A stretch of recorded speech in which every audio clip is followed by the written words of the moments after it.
All right, good afternoon, everybody out there in the world of the internet, the World Wide Web. We are here again for our weekly interview and performance series. If you're new to the series, welcome. If you're not new to the series, welcome back. But this is something that we do every single week with the Cream Candy World Orchestra. And we've had the pleasure of having the wonderful Jay Thomas with us before, but we're glad to have him back again for not only another wonderful interview, but he has a brand new book out, which we're going to be discussing, The Life and Jazz Stories of Jay Thomas. And also, he has, for the performance part of this, a set of a bunch of brand new material that he's composed that we're looking forward to play. So anyways, Jay, it's a pleasure to have you here with us again. Thanks for joining us. Yeah. Thanks for having me, Kareem. Yeah.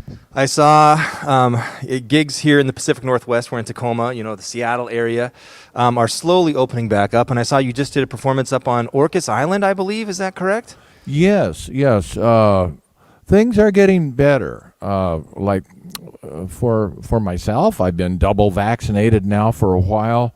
I've been playing with SRJO, and I've been rehearsing with a couple of bands during the whole pandemic, and it was a little dicey at first because you had to have a huge amount of space that was ventilated and 6 feet and masks and things like that. And now we did a head count with SRJO, and everybody's been vaccinated, so it makes the rehearsals a lot easier. We don't have horn coverings and things like that, even though at Benaroya we're going to do this Christian McBride thing coming right up, and we will. I think Benaroya really demands that we go several steps backwards into real intense stuff, but I'm generally pretty comfortable now because I'm safe. I'm very happy to hear that. I wanted to ask you, clearly I want to talk about the book and get into that, but usually I prepare for these things. I haven't really prepared for this interview today, but it's going to go all over the place. But what was the impetus for starting the book? And before you answer that question, most musicians or even people that come to performances around here, if they've spent any time around you, you're a wealth of knowledge and history and stories, some appropriate for this interview and some not. What inspired to jot down the book? Well, there are a couple of things, really. My favorite people, a lot of my favorite people, I should say, are great storytellers. Bill Ramsey is like a real repository of stories. A lot of my favorite people, too, are just in the stories, main characters in the stories. But storytelling is that's how we carry, a lot of the traditions and stuff come kind of embedded in these stories. And I guess I grew up in part of, I love to read and stuff. And when I got into jazz, I also simultaneously got into my dad's downbeat collection, going back years. And he had always subscribed to downbeat. And in the old days, they had all these great people like Art Hodes and different age groups. Rex Stewart wrote articles. Art Hodes was a boogie woogie kind of Chicago piano player, and all these people. And so, and I just a lot of my stories are from crazy events and stuff because life is crazy enough, but especially jazz and the what we call the business of jazz, because jazz is not necessarily a real professional music industry situation. In fact, I like the way Jessica Williams put it one time. She said, business? What are you talking about? She says it's a cross between a hobby and a mental disease. It's something that I really have to do, must do. In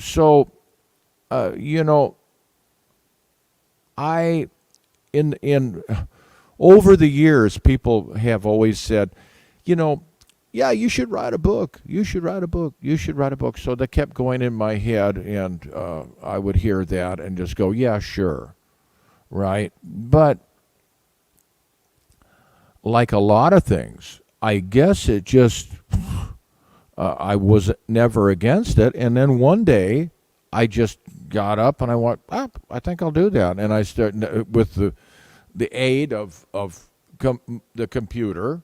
I just went, opened up Word and started in. And I went, where should I start? Well, let's start at the beginning.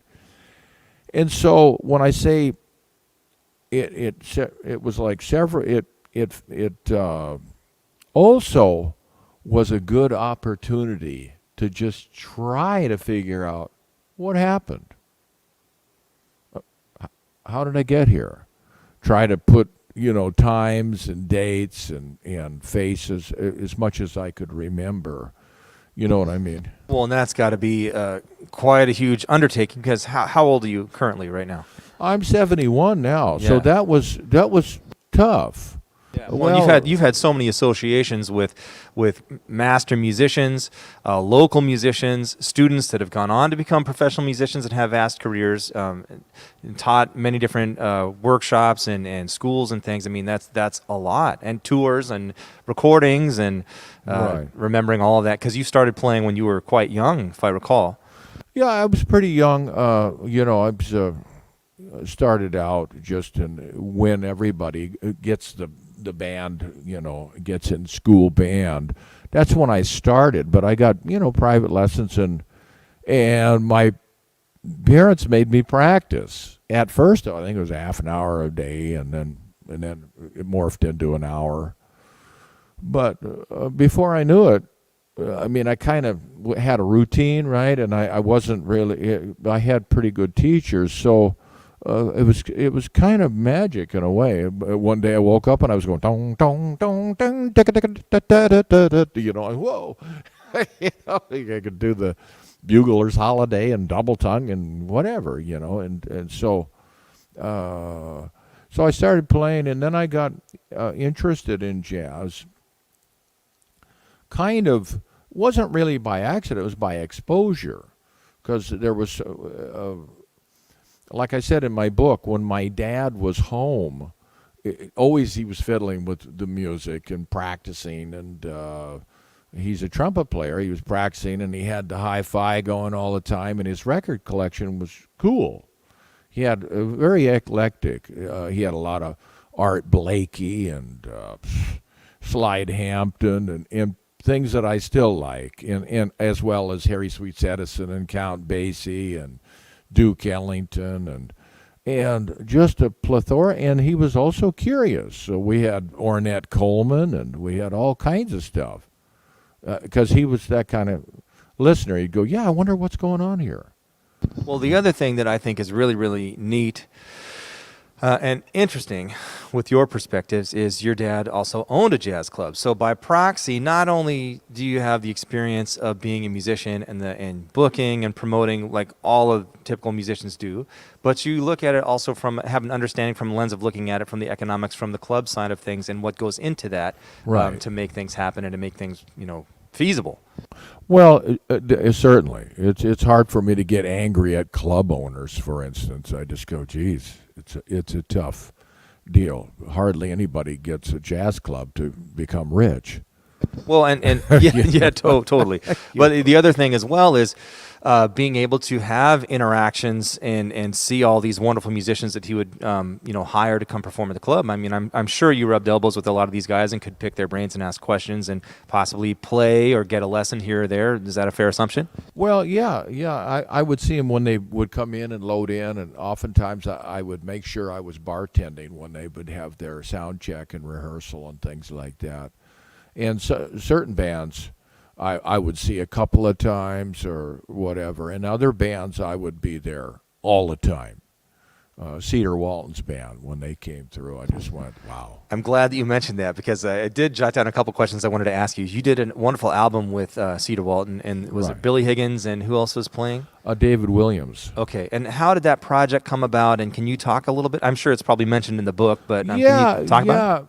Well, my book has kind of two parts. I mean, how I got involved with music and things like that, and kind of going along a lot of different experiences, R&B and jazz, and ending up in New York through not really a whole lot of. I wasn't really self-propelled that much. I was best friends with a guy who was 10 years older, or I was really good friends, I should say. And he said, "I'm going back to New York." He was from New York.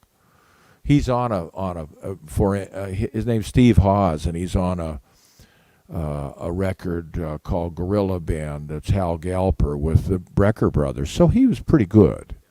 And I went back to New York with him. He says, "I'm going back to New York. You want to come?" And I went, yeah. So I went there.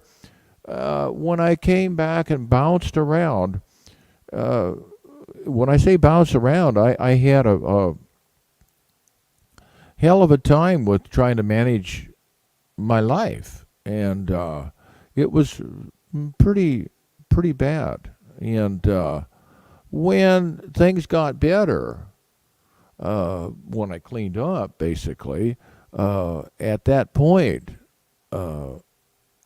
we had Cedar down at the club. My dad didn't always had a jazz club, but he was always in the background helping and doing different things. We organized, my dad organized an all-city kind of little big band when I was in high school, and then we had another thing that he helped organize.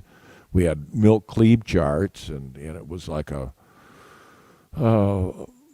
5-horn band with the rhythm section, and we worked at all the military clubs and things like that. So he was always involved.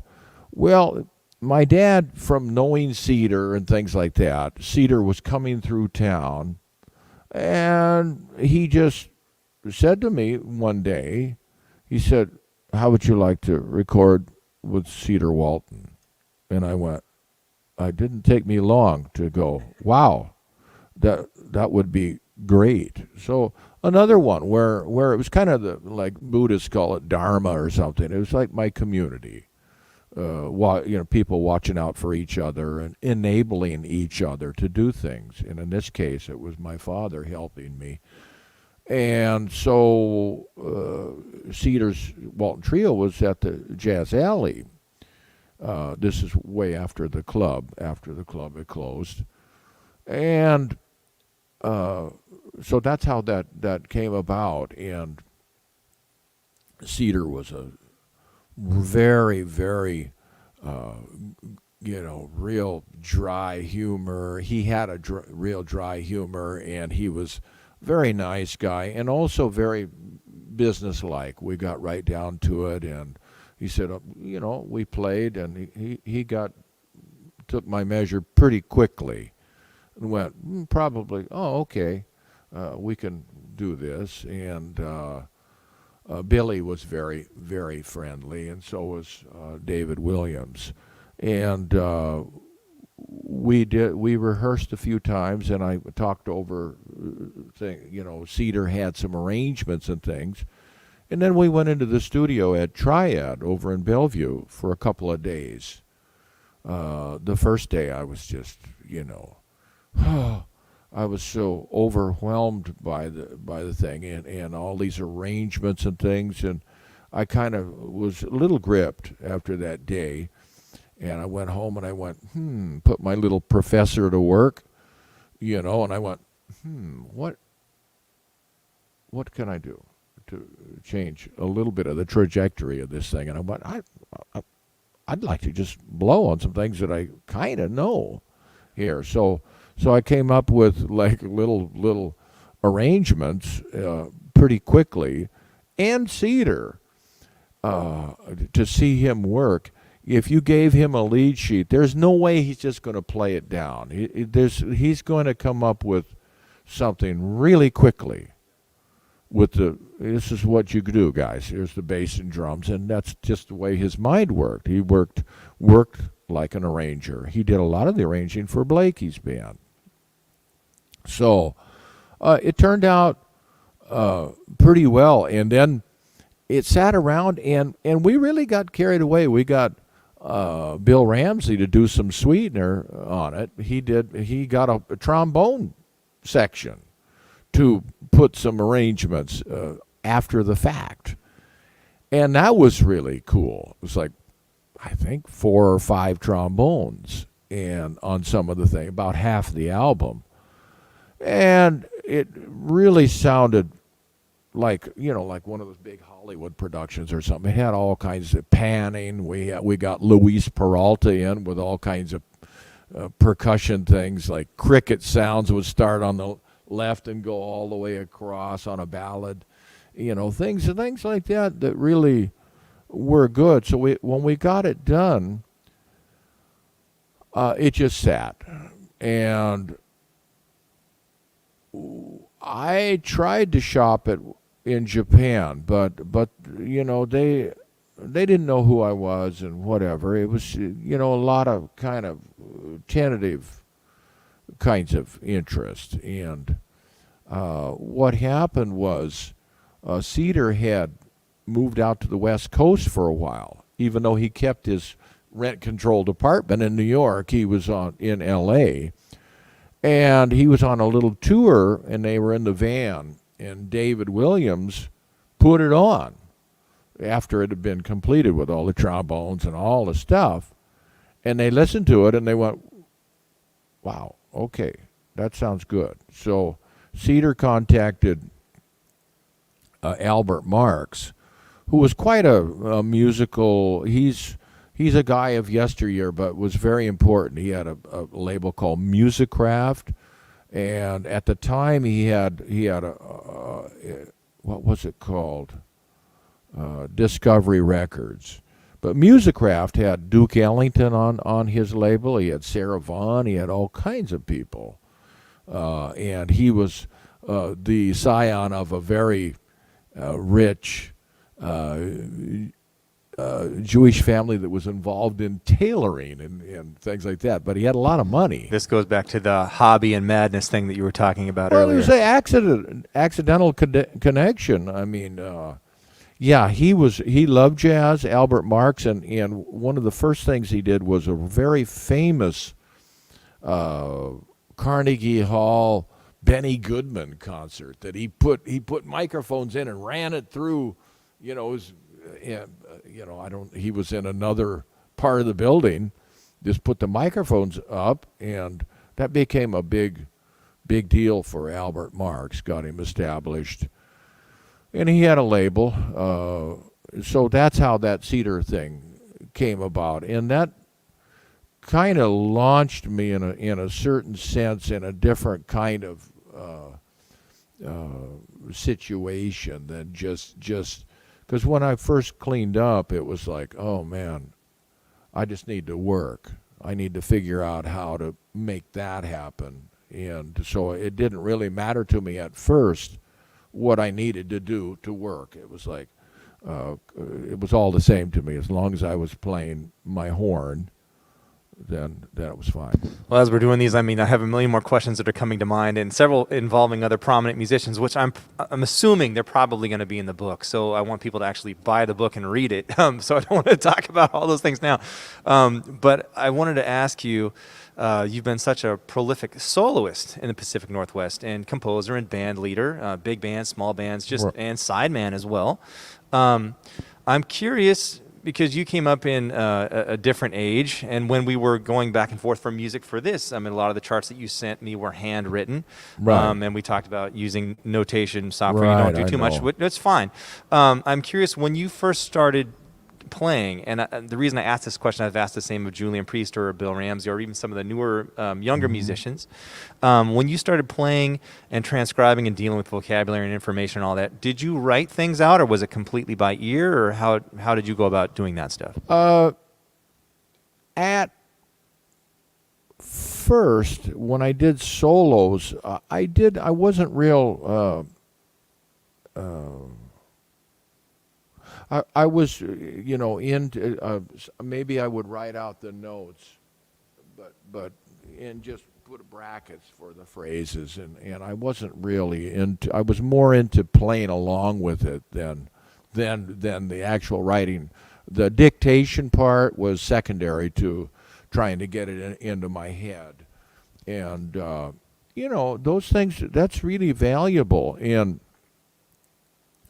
I don't think it's necessary to do a jillion transcriptions. I think that you kind of lose the point. In a way, you go after some of the things that you like, and if you can let them sit for a while and get them situated, and then maybe it might take a while before it really takes root and becomes something that we creatively work with. I mean, because that's the thing. I had things from transcribing, for instance, that I would play just for years, and I probably still do, yeah. But I kind of know where they're from. But there came a certain point when I went, well, what makes that phrase work? Then I looked at it and I went, wow, what is that compared to the key center? What shape is that? What relative distances are those notes and things like that? And I went, oh, wow, I could do it on every note of the key or something like that. And then all of a sudden I started to do things with these. But that was the biggest thing, on top of playing and having a social life that was involved with musicians, was learning some vocabulary, so I wasn't just out there hurting myself trying to play. I mean, and in my book, I mention a lot of the people have been helpful in so many ways. And one of the people that was really helpful was somebody that was really down on me to begin with. He would always show up at these afternoon sessions that I would go to. They were open sessions if you knew the people there, and I would have a song memorized, the melody, but maybe not have all the ins and outs of the changes. And this guy was like, oh, he was not friendly to me. He'd look at me and he would go through all these histrionics and go, he'd sigh, his head go down, just telegraphing to me like, you are not my, you're not my favorite musician by far. In fact, what are you doing here? And so that was good. So there's a certain thing to be learned along the way. But a lot of the gigs and things were not necessarily jazz too. I mean, I played in a band around Seattle, and we played behind Motown bands that would come to Seattle. Jimmy Hanna, he was a singer in this band called the Dynamics, and he had Mark Doubleday and Larry Coryell and all these people, and they were great. And Jimmy Hanna put together this big band, and it was people from all over, and it was really funky. We did all kinds of stuff, everything from Horace Silver to Professor Longhair, and it was really fun. And we played behind Motown bands and things like that. When I was in New York, my first gigs were with a Latin band. I had a steady gig with a Latin band. Then I had a steady gig with a kind of a jazz rock band, like, 10 Wheel Drive or something like that. It was called the Albert. And it was, everything was kind of, at least I come from a place where the Beatles were important. I understand the Beatles were important, okay? And I know a lot of young people that it's just like, Hank Mobley or something like that. And I'm going, well, okay, that's fine. But I understand where, the funkier side of it also. I mean, I liked those, Blood, Sweat, and Tears and all those things like that. Donny Hathaway and and a certain kind of very smart R&B I just love. Still, I wonder. This is again. This conversation is going to jump all over the place, and I've got tons of different questions now. But I wonder your perspectives on if that, where it's like it's just like, for sake of argument, it's just Hank Mobley. That's all there is. Do you think part of that opinion comes from jazz education and the way it has become now versus back in the day? Because a lot of things, it's like, well, you have to learn all the pedagogy, you have to learn this and this and this and this, and you just focus on those things and that's all there is. Do you think that that's partly because of the way jazz education has kind of evolved or devolved into what it is now? It's hard to say. I really don't know, but for instance, when I was coming up, there was a lot of Horace Silver was doing a style of music that was kind of soul jazz, and a lot of the Bobby Timmons with Blakey, going back to things like Moanin' and things like that. They got in my ear that they were utilizing the folk element of jazz. Well, sometimes people get into a real manipulating, lines and things like that. But I'm not sure about the connection, the seamless connection to that folk element. I don't want to throw that out. So, but I know all kinds of younger players that are playing, that are just totally into Lee Konitz and things like that, and I go, wow. Okay, so it's all okay, but I'm not sure. Sometimes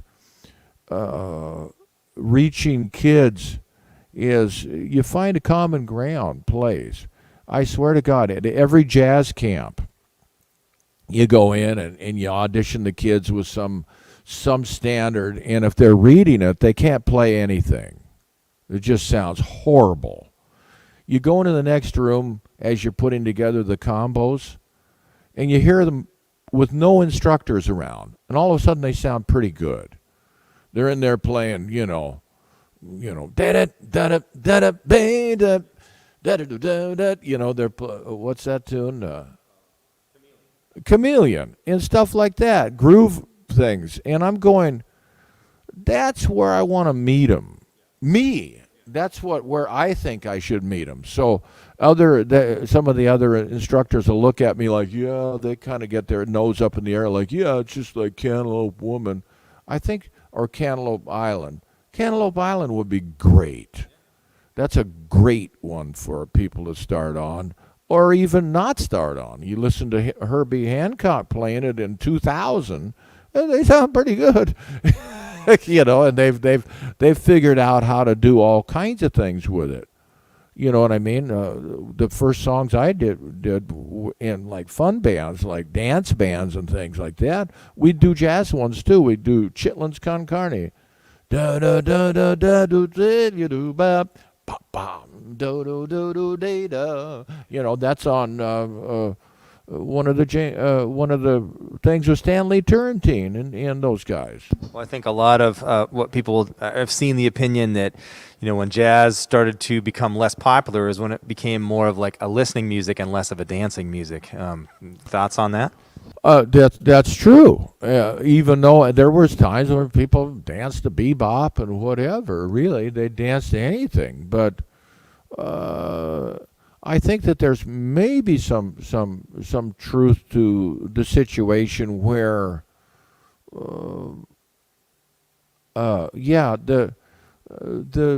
the music certainly changed and it became a lot of things, really, besides just dance music. But there is an element of swing that's really danceable, I think, but when it gets real fast, then you're going to only have a few dancers that can do it, So if you're going for the big common golden medium, thing, then you're going to be in a certain kind of thing, Did it, people can swing dance to that kind of stuff. I've played for swing dancers today, and you'll see like 400 sweaty kids dancing their faces off, and they know all that music, Jive at 5 and all that stuff. And so yeah, I think what's happened is in general, I don't think that you can just blame it on the music. It's a combination of things that has lost the audience for a lot of the audience for jazz, really. That's why I want to know your opinion, because you've been in this for a long time and you've seen lots Right. of changes. I think that people when I say people, this magical thing called the industry, the music industry, which went into radio and all the, especially radio and CDs and records and things like that, it became very organized.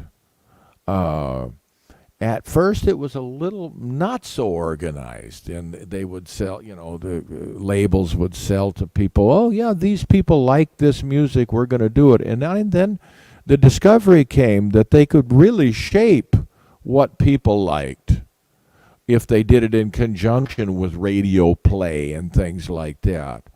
And I know things have changed. When I started out, I think I talked about it last time, like a lot of radio stations they had kind of a pretty wide band of the kind of, things that they would play. Now things have gotten so specialized, and they've targeting people. They target people, and people then in turn get trapped by their likes because they never are exposed to anything else. If they like such and such, it's kind of like the way our internet works now in cell phones. They're trying to get you to look at it, so they target what you like and what you go to, and that's pretty soon what comes up in your feed over and over and over again. So one of the things that they've done is also planned obsolescence, like they do with cars and everything else. Well, they went, we can do that with music also, especially when new people are coming up, and young people, they're trying to assert their own personal identity. So if you can coalesce with that desire to have your own personal thing. One of the things I remember was the marketing tool that was kind of backhanded, kind of a backhanded marketing tool was, here's some music that your parents hate. And therefore, let's follow that thread a little further. Therefore, it's your music, and so, and it's gone that way. And they're really good at selling stuff.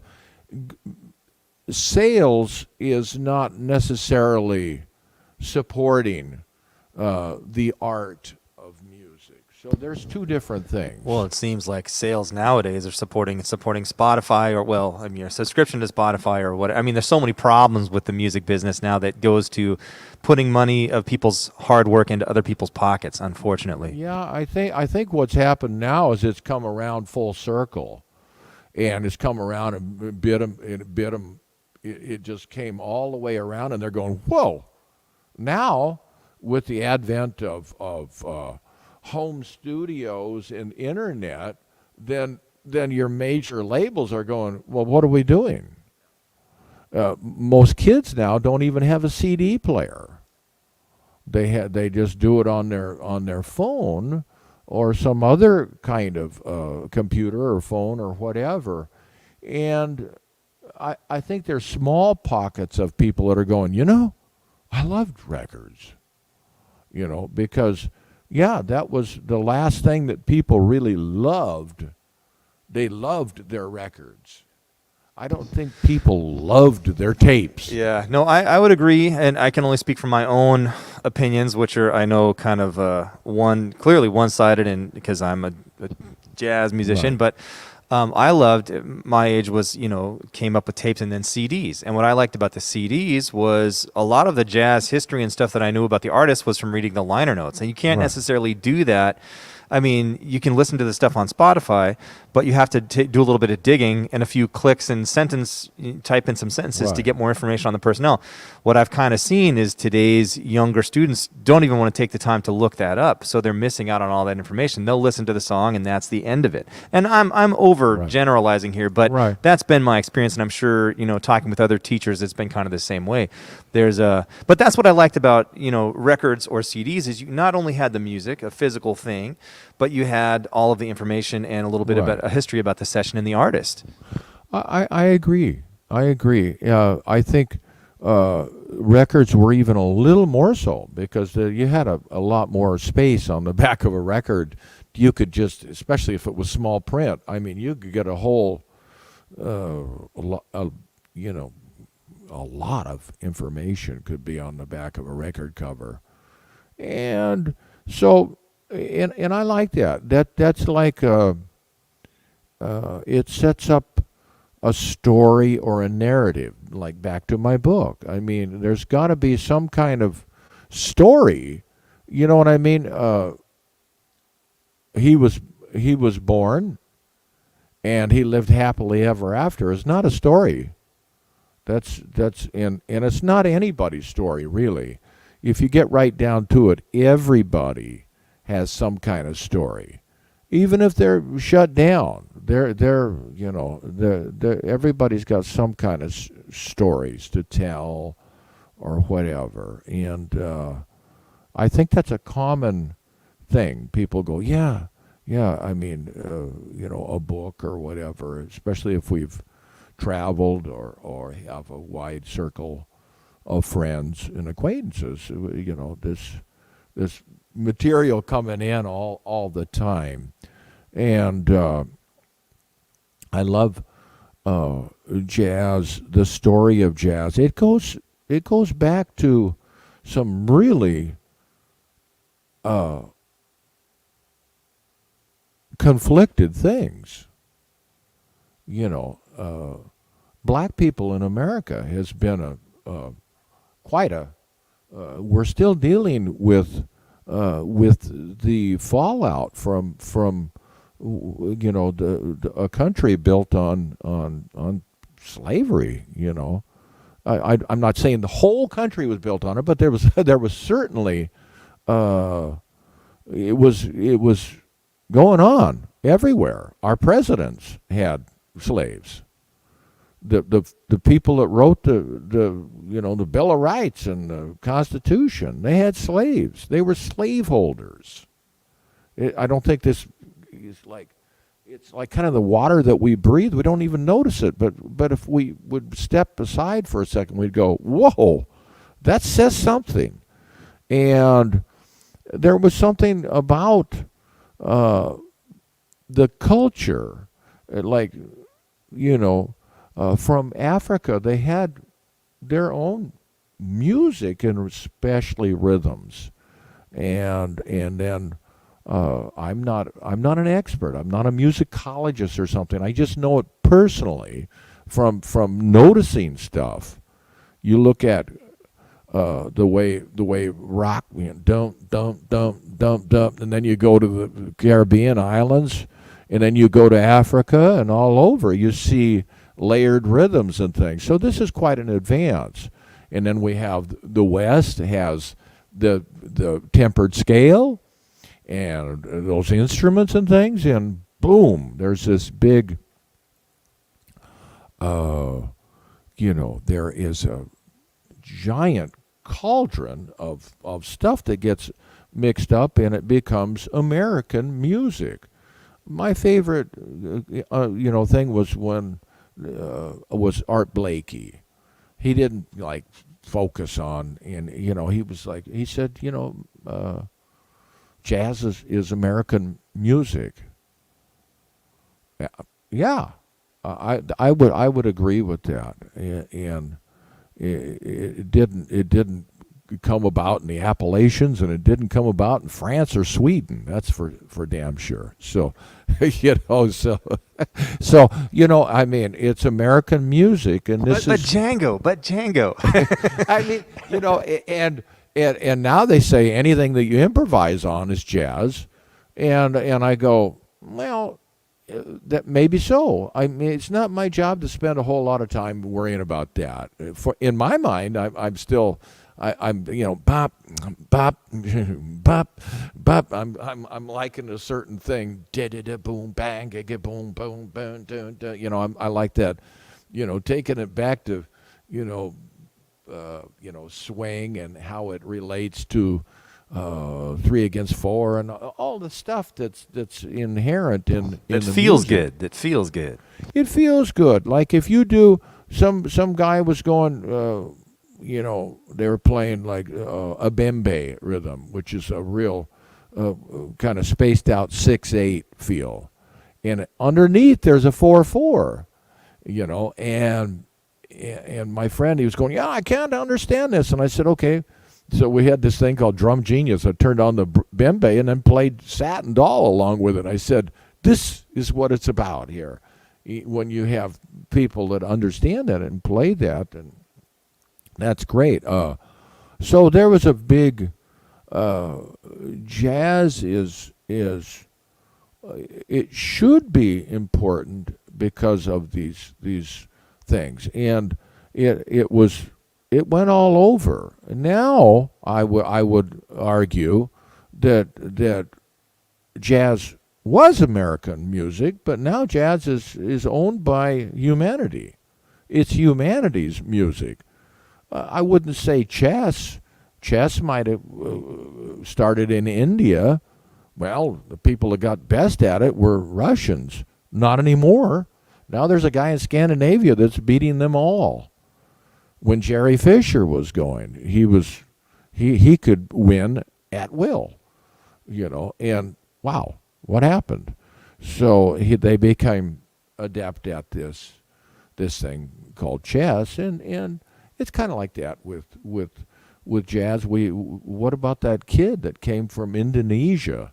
I mean, he's horrifying. The little guy, I haven't seen him for a while, but I saw him playing with. He was like 14 or something. He's playing with Lincoln Center guys and sounded great. So I'm playing with Wayne Shorter, and he's like from Indonesia. Well, go figure. So, it's possible to get it. There's no, it's like maybe Indiana had a lot of basketball players or something, but, whatever. You can come from China. I was in Shanghai. There was some trumpet players that came out to show me what for at about 1 in the morning at this club. They were good. They were great. One guy had all kinds of chops. He was studying classical or something, and he kind of had some Woody Shaw kind of stuff. I went, whoa. So, I mean, it's just all over the place, and it's I have no idea what's going to happen even after this. My book, I ended it at the pandemic because it's a good place to end for now. Now it's pregnant with possibilities. When we come out of this, there's going to be a lot of new players as far as club owners and people that are going to try and organize stuff. Thomas Marriott is trying to organize something. I know you're doing stuff here, and you've continued all along. I've been continuing all along too. I haven't just waited for the phone to ring. I'm trying to stay busy. Moving on. I wanted to open things up. It's that time where we open things up for questions from the audience. It looks like we have many questions or comments. Hang on one second. Let me set this down here so I can get my free hand. All right. So if you have questions for Jay or myself, now's the time to let us know. We've got one here. It looks like it's from Michael Smolker. Thank you, Jay. Thank you, Kareem. Question for Jay. Jay, you have a deep professional connection with Japan. I wonder if you could speak to that. My take on it is that Japan might be an island, but it's not that insular. It's not that what? Insular. Well, that also was something that came about for me by accident. My connection to it was a little bit by accident. It was through a Tacoma guy named Jorgen Cruz that ended up. He used to play around Tacoma, and friends of Ramsey. He was Bill's friend also, and a keyboard player, and he sang and stuff. He went through a divorce and ended up going to Japan to work for Belmont Agency, I think. Settled there. He had tax problems here and stuff, whatever. All of a sudden he had a Japanese wife, and he just settled into Japan. Well, when I sent my promo over there, landed on a desk of an agent that knew Jorgen really well. And so she said, do you know this guy? And he goes, yeah. He happened to be with her, so I got this gig, and I was over there. And I went over there a few times before I really got hooked up. The first time I came in contact with a couple of times, actually. I was there for maybe almost 6 months. And I remember going to one club, and they were playing really cool monk things. Stuff like 4-in-1 and some really tricky things. It was quite a good group, and it was a tiny little club. And, I was trying to shop my Cedar project and various things like that. But Japan has had a love affair both ways with the United States ever since basically the war we had, where we tried to kill as many of them as possible. And same on their side. And after that, wow, we entered into a relationship with Japan, an appreciation for this ancient culture that's not only they kept a lot of the ancient stuff, and it's also very modern. And one of the things that Japan always loved about America was jazz. And way back in the 50s, they asked Bud Powell who his favorite piano players were, and one of the people that he mentioned was Toshiko. Wow. Okay, she's a piano player from Manchuria. Well, she learned jazz the old-fashioned way by listening, and saw all the touring musicians that came through Japan, and ended up going to Berkeley and settling in the U.S. There's so many. There was another guy, real street guy, named Sleepy Matsumoto. This guy's unbelievable tenor player. Got to sound like Yusef Lateef, and he's faster than hell. Like lines like Jimmy Heath, Train. Think that. Jimmy Heath, Train, Yusef Lateef. We have Sleepy Matsumoto. And motoring along at quite elevated clips of speed also, and funky and everything else. He didn't go to any school. And he was there for a long time. That was my friend told me about him when he used to go there to Japan during the Korean War. He'd go there for R&R, rest and relaxation. And he said, yeah, I met a guy named Sleepy Matsumoto. I thought my friend was just jiving me because he had so many stories, He was friends with Neil Friel. But it was very fortunate for me to meet one person that opened up, that was the key to my whole thing. And you've met some of them now, too. Well, I mean, my association was kind of through you, because when we were setting up the tour, the first person I called was, hey, Jay, who should I talk to in Japan? Because I know of your association. And through you, I met Daisuke, and then also Kohama and Atsushi and Yuki. In fact, they all came to your Vito's. gig. That was a blast. Man, that was a blast.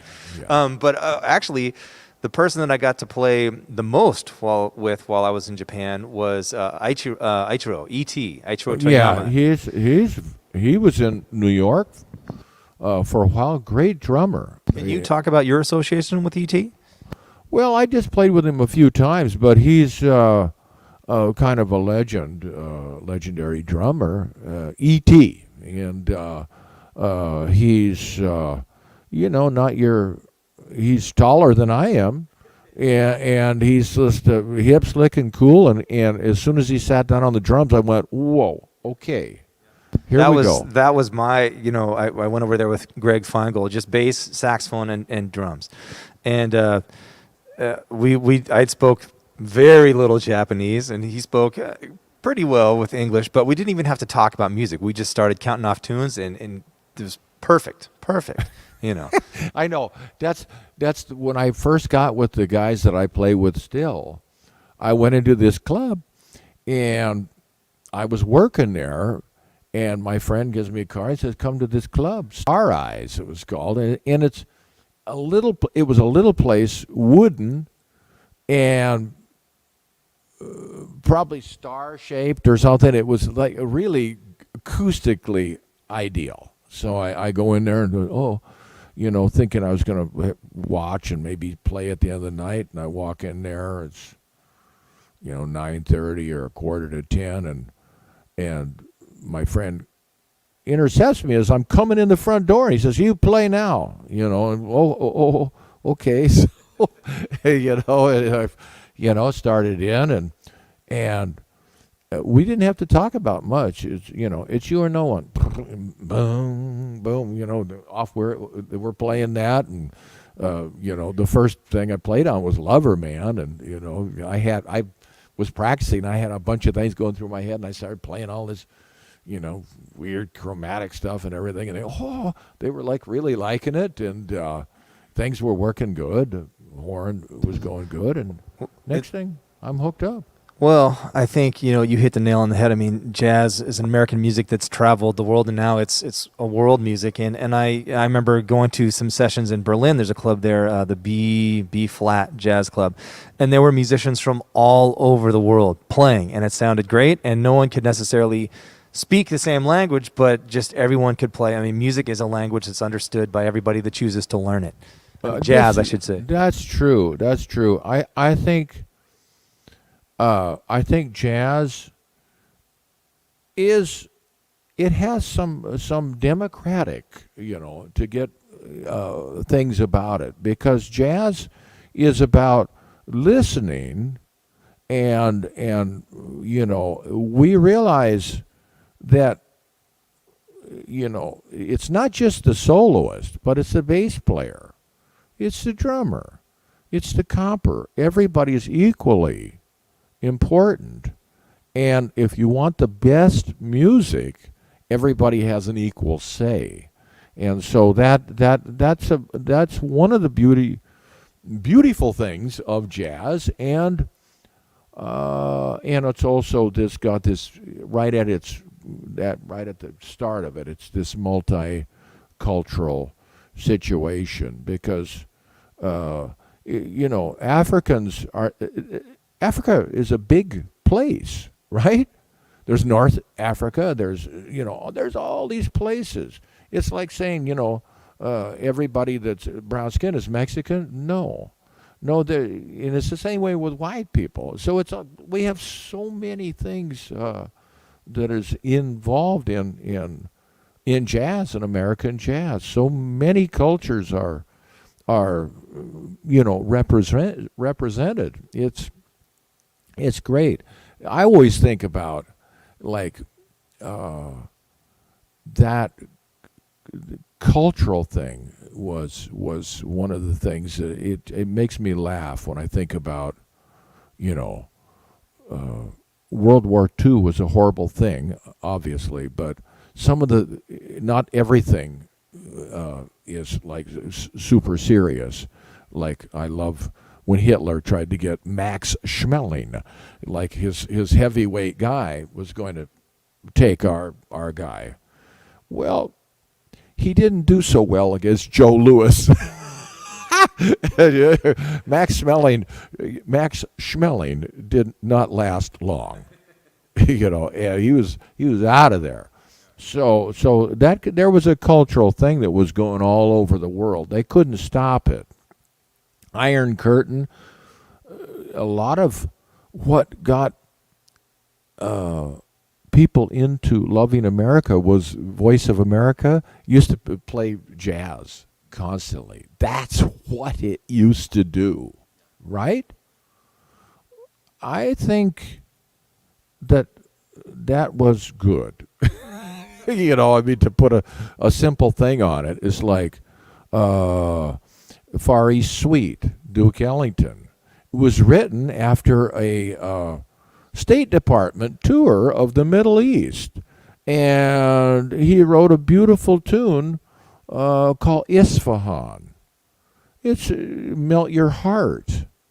That's better than some of the other ways that we deal with people. I mean, when we're sharing something that's creative and beautiful, that's soft power, as they say. You know, that we're coming from a strong place. When we're trying to kill people and bomb them, that's weak. That's some weak stuff. So I couldn't agree more. We are at that time. I don't think we have any more questions at this time. But thank you so much for joining us. Before we end, though, I want to remind everybody, check out Jay's new book. You can buy it on Amazon, or you can buy it directly from Jay directly. Or I got a new website. Yeah, okay. Which is? jthomasjazz.com. Okay, and if someone wanted to study with you or grab a lesson or get in touch with you for any reason, that's the best. Yeah. I've been doing live lessons in my little studio, and I also do the Zoom, whatever. It's all good. I mean, the thing with studying these days, it's like we have so much information. But my information, I can make you laugh while you learn. I can attest to that because I've studied with you. So yeah, for sure, definitely. Well, before we wrap up here, and I want to remind folks, we're going to be doing a little brief intermission here, and then we're going to restart the live stream and do the concert at 5 o'clock, and we're going to feature several of Jay's new pieces and a couple of my original pieces. But and you spoke to this a little bit last time, but if you were giving young musicians any advice about things to consider, or if they were telling you, we're going to be musicians, what advice would you impart to them? Do you think it'd be helpful, that's been helpful to you, that you would let them know about? I would try to get the sounds, I would go directly to the sounds. In other words, the sounds are, that's a real thing. The symbols on the page are kind of secondary. So if you're really into it, I don't care if it's classical or jazz or whatever. I would go directly. Do not pass go to the sound. So get the sound into your head, exercise your ear, and find people, kindred souls out there that you can have a life with. That would be my advice, really, because you can't do it. You can do it by yourself, but it's a lot more fun to do it with other people. I think music in general is, there are solos and things like that, but music is something that we can do with others, and it's really, really great. So that's what I would do. I'd get your ears behind it right away. Don't be worrying about 2-5-1. Just get your ears into it, right? I've been playing for years, and some guy came up to me and goes, "Yeah, this kid didn't even know what the G mixolydian," and I went, "I don't know the G mixolydian. What the heck is it? And then he said, "Oh yeah, that's what. Oh yeah. Well, of course I know that. It's not what I call it. I don't think that way." Well, Jay, thank you so much again for your wisdom and expertise and insight, and look forward to playing some music with you soon. For those of you watching, or if you're watching this after the fact, if you've been enjoying our interview series and our concert series and find value in it, please consider making a donation. You can do that via Venmo or PayPal or mailing a check, and all that information is on the post for these videos. And thank you so much, and we'll be back here after a short break. See you soon. Thanks, Jay. Yeah, thanks. Thanks, Kareem. Thanks, everybody.